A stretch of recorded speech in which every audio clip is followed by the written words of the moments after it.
It's been a little while since we've gone into the world of the insane, but I figured it's time to go back there because I found 7 more movies that just made me scratch my head and say, what? And here they are. Whatever they are. Number 7. Here's one to kick things off, and it's pretty recent since it's 2023's Terror Firma. And it's starting by telling us about Lola here, and she's moving in with her big brother, Lou. He has a weird roommate, but right as she arrives, there's something big going on. The entire city is put into lockdown, and people are told to stay into their homes and remain until the crisis is over.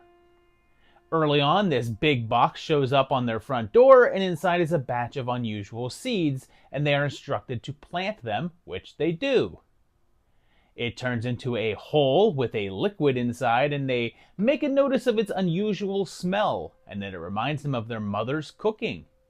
So then they try ingesting what comes up and experience euphoria, and right after, Lola sees a big shadow on the wall. They all start tripping and tensions start to rise, so Lola decides to leave even though she could get arrested.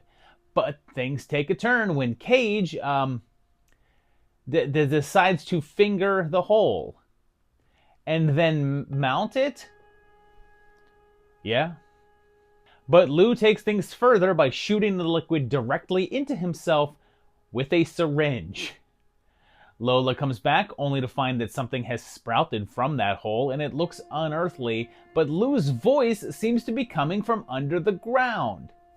When they try to dig him out, lo and behold, there's a giant hole into the earth, and it seems to bend time. But things really start to unravel when she decides to go through that dimensional portal to go get him.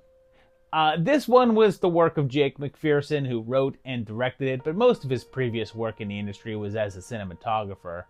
And even though he'd done a handful of shorts before this, it was his first time directing a feature.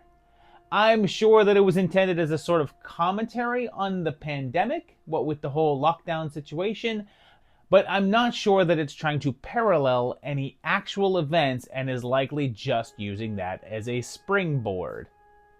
Funny thing is that the actor playing the character of Cage does bear a resemblance to Nicolas Cage, and he does do a bit of Cage-style acting in this, so I have to think that it's at least somewhat intentional. The thing I can most compare this to as a film is something by Benson and Moorhead, which is what it feels like this is aspiring towards, and I'd say it's mostly successful. It's certainly surreal and leaves most of the details unanswered. Like if you want to know what the deal with the lockdown is or where the seeds came from, you're not gonna get that. But you're still getting a solid story that looks great, is acted well, and is pretty satisfying.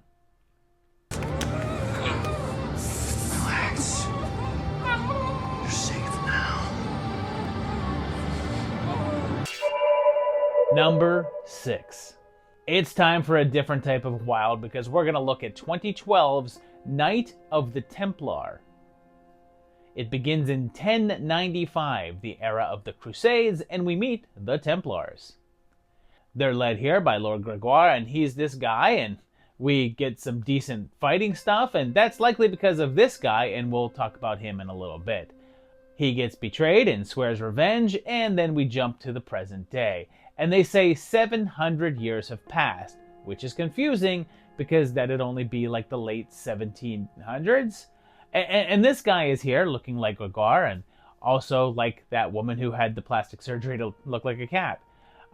He arrives at an ancient castle, sees an old painting, and has a seizure and passes out. But then he's okay and hanging out in capri pants, but still having those attacks.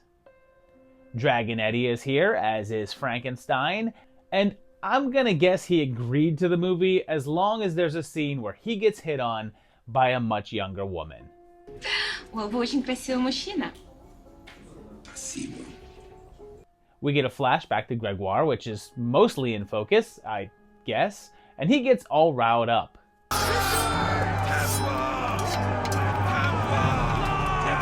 But then things get weirder because we're back in the present, and Jake is here in his underwear with a sword for some reason, And then Billy freaking Drago shows up in full drag, and this happens. It's so nice. It is so sweet. Oh. But then Max Perlich is here too? But so is Daryl? And who would have guessed this cast would be so stacked?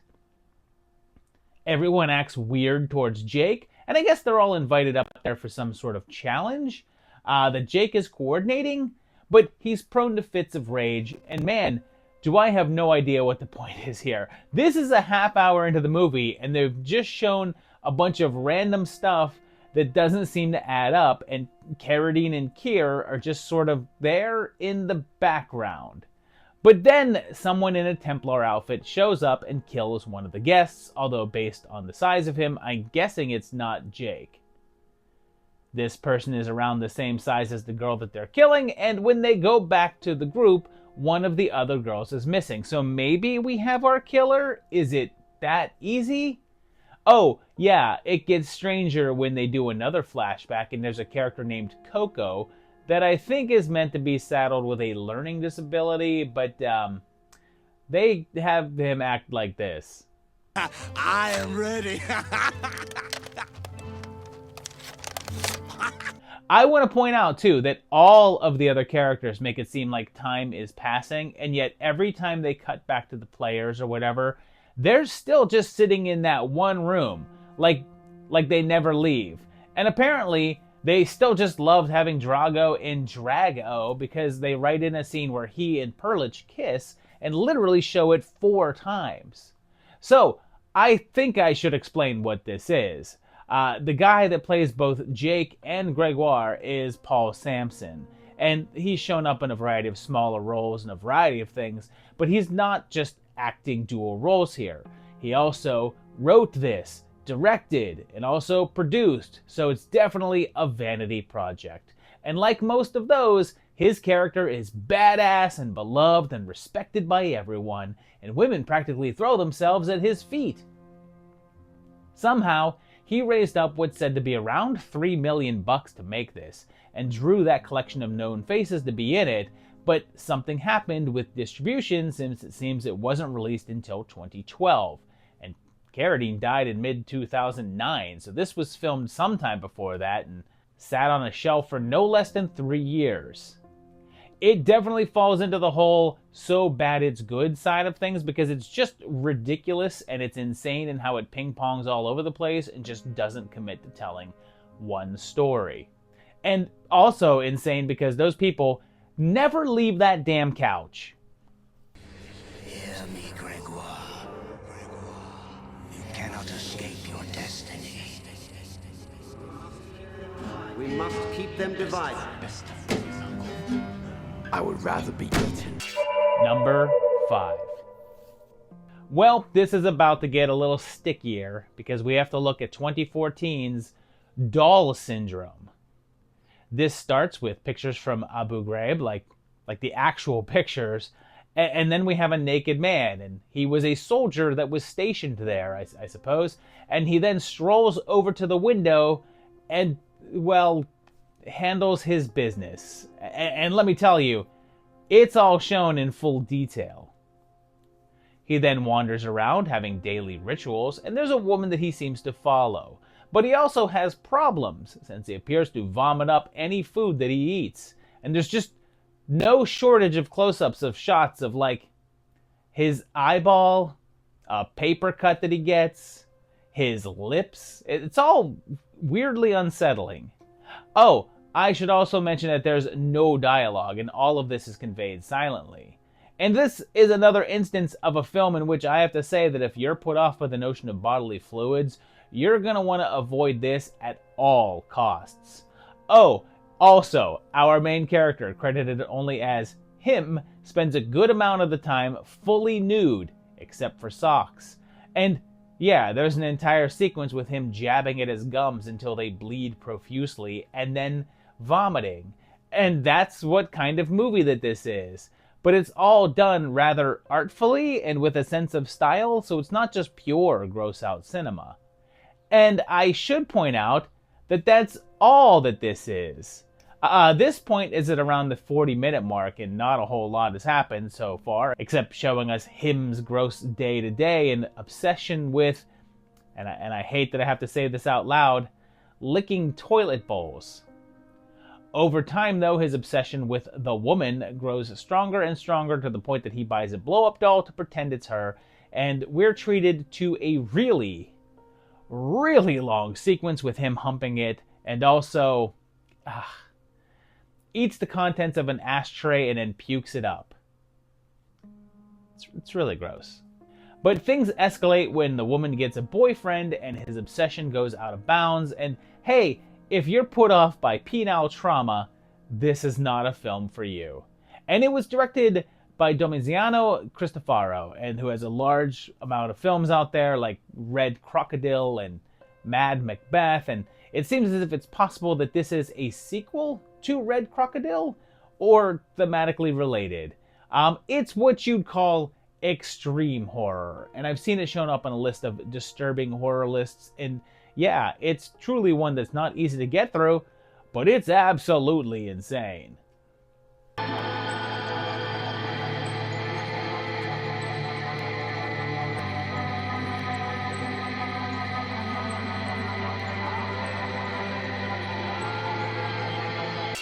Number 4.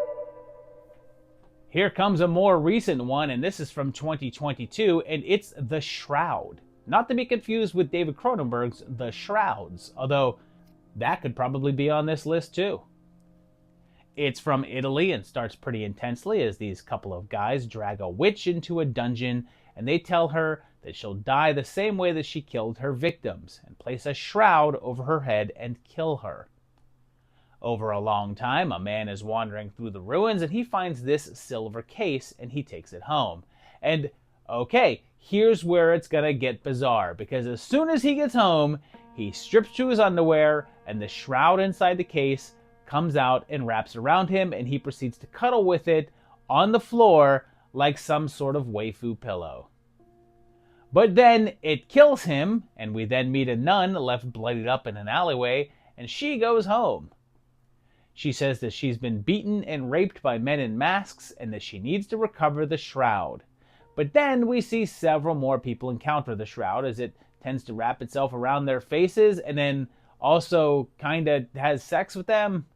But that nun's friend manages to find it and bring it back to her, and she says that she's part of an order meant to protect the shroud and keep it from spreading evil, since it's imbued with the evil of that witch.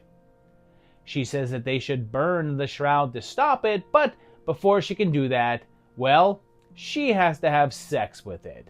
And I guess I should mention that this ancient, several thousand-year-old shroud looks like a modern bedsheet, just with a couple of red stains splashed onto it. Well, next, our nun shows up as a blonde in a very cleavage-revealing outfit that kicks into a sex scene that's mostly close-ups of maggots? Yeah, I don't know. And this is very weird. It's from a guy named Fabrizio Spurio, and from what I can tell, his films are all from Italy and extremely low budget. It's a hodgepodge of different things, since it's sort of a rape revenge movie, sort of a Fulci tribute, a little bit of all that, but was done on about $500. It's mostly silly and over the top, and it's a little funny in a sense that if this had an actual budget, I could see what they were going for. But you know how the whole charm of those old trash Italian flicks is the atmosphere they have and the gothic sensibilities of it all? Well, when you only have kids' allowance money, it's not all that easy to create that. But it's certainly bizarre, and I'm probably talking about this one too much. I could have just said, hey guys, this is a movie about a killer bedsheet that also bones its victims.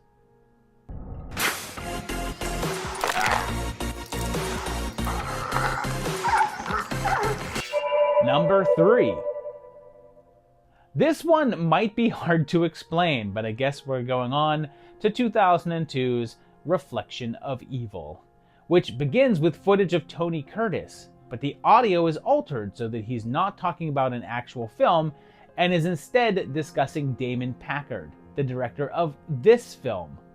We're bringing you one of Hollywood's most popular tough guys. Damon Packard. But then there's a Serta mattress commercial with Joey Heatherton and assorted other commercials. Then there's this girl walking around in a dreamlike state while a voice calls out for Julie, and a large man wandering around yelling at people. And there's random segments of commercials and other movies just spliced into the middle of everything. But then, vomit. Lots of vomit. Then it flashes back a few months and that guy is selling watches on the street, but I should also mention that it appears as if the whole thing was shot silently and all of the audio was dubbed afterwards. And there's a chance that the people in the film had no idea that they were being shot. But it's just strange. Bob's life is pretty crappy with people yelling at him all the time. Plus, he's surrounded by posters for miscongeniality and keeps cracking his head on the sidewalk. He also has a controlling mother that pesters him about overeating. I should point out that this goes on for a very long time, and we get to around the 1 hour mark where it's mostly just Bob walking around the city. There's a bit where he goes on the Universal Studios backlot tour, and it's clear that they just went ahead and filmed while on the actual tram car without a permit or permission, and then also built this little model version and have some green screen bits, but also some shots of actual film crews working that are meant to be a young Steven Spielberg. And I should also mention that this film is 2 hours and 20 minutes long. And you're probably asking yourself what the hell we're watching. Well, it's the work of a man named Damon Packard, who wrote and directed and also plays Bob. I guess the story is that he was a huge movie fan and actually did sell watches on the street as seen in the movie, and was nearly homeless, but then had a wealthy relative die and received a large inheritance and used a portion of that money to make this movie. It's clear that a chunk of the movie is autobiographical, but a portion of the plot involves the spirit of his sister, who died of an overdose in the 70s, and I'm not sure if that's a creation of the film or real. Now, the horror element is light, although there's some creepy moments throughout, but it's mostly just this descent into madness. And the best way to describe this is to call it an anti-movie, or a conceptual art piece. There's some impressive stuff, like any of the bits in the theme park, which were likely difficult to pull off, but yeah, it's a little bit of a chore to get through. What are you shaking like a psycho? You're Number 2. Let's stay in that realm of psychedelia and look at 2023's 8 Eyes. And it starts with a wedding in Serbia. And there's an American couple here with Cass and Gav is obsessed with filming everything through his camera. Along the way, they run into Saint Peter, who was also at the wedding, and they have a pleasant interaction. They continue their travels by train, but he happens to be there as well, and they end up tagging along with him. They're all having a good time, but he takes them to some ruins where he suddenly turns aggressive. He apologizes though and wants to spend the night there, and it's revealed that they crashed that wedding earlier, and Cass is uncomfortable and wants to leave St. Peter behind, but Gav feels obligated to stick around. Okay, so up until this point, things are mostly kinda normal, but then they take advantage of Peter passing out and have sex, where weird images start to appear. But they still stay with him, even going to his house, and then Cass decides that she wants to go home because things have gotten too weird. But Gav doesn't want to, and Cass goes back to the hotel alone, only Gav never comes back. So she starts to search for him, which gets her into a tense situation. But Peter intervenes and says that he was meant to meet Gav, and they have an argument. But back at the hotel, the film he has been shooting is there, and it contains footage of Gav being tortured. Now, here's where it takes a turn. She's tased and taken to a basement somewhere and dressed in ritualistic clothing, while a voice whispers to her and tells her she's a part of something now. And a naked man enters the room in a wax mask. There's other people there too, including St. Peter and that kid that threatened her at the cafe, and she now has to survive. And again, At this point, it's mostly a mixture of Hostel and Texas Chainsaw Massacre with a touch of the whole, hey Americans, if you travel to another country, someone is gonna kill you thing going on, but also this weird death family. But there's enough odd stuff happening early on, and then some more insanity with wax in the women's ears and the nude wax mask. But in the finale, things go far off the deep end, and we learn exactly what the eighth eye is. Okay, this is from Austin Jennings, and it's his first feature film, but he's the director for a good chunk of the episodes of The Last Drive-In with Joe Bob. It was shot on 16mm film, which is what gives it that old school grainy look, and it was the first in-house production from Vinegar Syndrome, the company mostly known for reissues of classic films.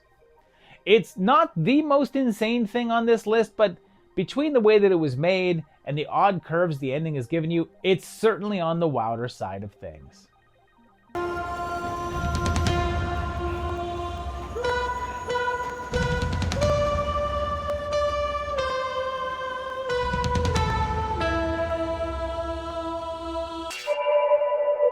Number 1. We're ending this list by going back to 2015 and watching a film that several of you guys have recommended I cover here, so why not? It's Llamageddon. It begins with an animated sequence of alien llamas coming to Earth in a spacecraft and crashing down. This farming couple sees a random llama around and assumes it belongs to one of their neighbors, but that night, something kills them in their bed. Their grandkids go to their funeral and they go to their house in order to try to organize their stuff, but that llama is there, watching. They're left there on their own and opt to have a big party, even though Floyd disapproves. Meanwhile, scientists are studying the downed craft, and you know they're scientists because they're all wearing white coats. Like, that's the only thing that designates that, because the rest of their clothes are just regular clothes. The kids have their party and they have some goofy scenarios and they try to be funny. And I mean, they try really hard. One might say too hard. But then things change when one of the girls is on the way to the party and that llama is in the road and uses laser eye blasts to blow her up. It then makes its way to the party where this guy tries to get it high and it starts killing everyone. Well, it kills most of the people in one go in the hot tub. And I guess this character is wearing a different t-shirt in every scene he's in. But the guy also has those laser eyes, green goop that starts to transform him into a human llama hybrid. But the tides turn when they find a tinfoil baseball bat that a character just automatically calls a space stick and decides to fight back against total Llamageddon. And this was a debut feature from Howie Dewin, who also co-wrote the film. It's definitely a backyard movie with a very, very low budget, and it clearly knows what it is and what it's doing. But I'll admit something, I'm not that into it. Sure, it's weird and silly, and it's a movie about a llama from space with cyclops beams, but I've said this before, if you're making a film that's intentionally terrible, you have to put extra effort into it. You can't just make a crap movie and then have the excuse of, well, we meant to do that, because we, the audience, don't know for sure what's intentionally bad and what you, the filmmaker, just aren't that skilled at doing, so it feels like a cheat. Particularly for a first film. How am I supposed to know that you know how to make a good movie before you make the purposefully bad one? But it's earned a little reputation for itself and earned enough following that it has a sort of sequel, Alpacalypse. Look out!